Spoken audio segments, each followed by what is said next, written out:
আসসালামু আলাইকুম রহমতুল্লাহ। মানুষ মানুষের জন্য, জীবন জীবনের জন্য। একটা মানুষ কতটা অসহায় হলে, কতটা হতদরিদ্র হলে, চিকিৎসার অভাবে ঘরের মধ্যে এরকম একটা যুবতী একজন মেয়ে পালায় রাখছে।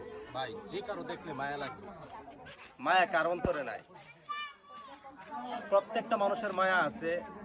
এই মায়ার কারণে মা মেয়ের জন্য অঝোর কান্না করতেছে যে চিকিৎসা করতে পারতেছে না।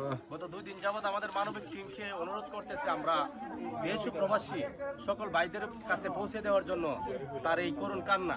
তাই আমরা চলে আসলাম আজকে এই ভিডিও বানানোর জন্য, আপনাদের কাছে পৌঁছে দেওয়ার জন্য সেই আমাদের বার্তাটা।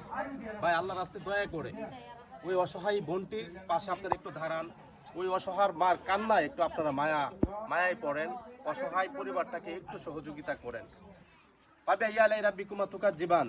আল্লাহর কোন নিয়ামতকে তোমরা স্বীকার করবে? আমরা তো ভাই সুস্থ আছি, আল্লাহর নিয়ামতের মধ্যে আছি। ভাই, আমাদের জানের যে একটা সদগা আছে, জাকাত আছে, সেই জাকাতের কিছু একটা অংশ ওই অসহায় পরিবারের হাতে আমরা তুলে দেই। এটা আমার অনুরোধ। আল্লাহর রাস্তায় ভিডিওটা বেশি বেশি শেয়ার করে দিবেন এবং সবাই ওনাদেরকে একটু সহযোগিতা করবেন।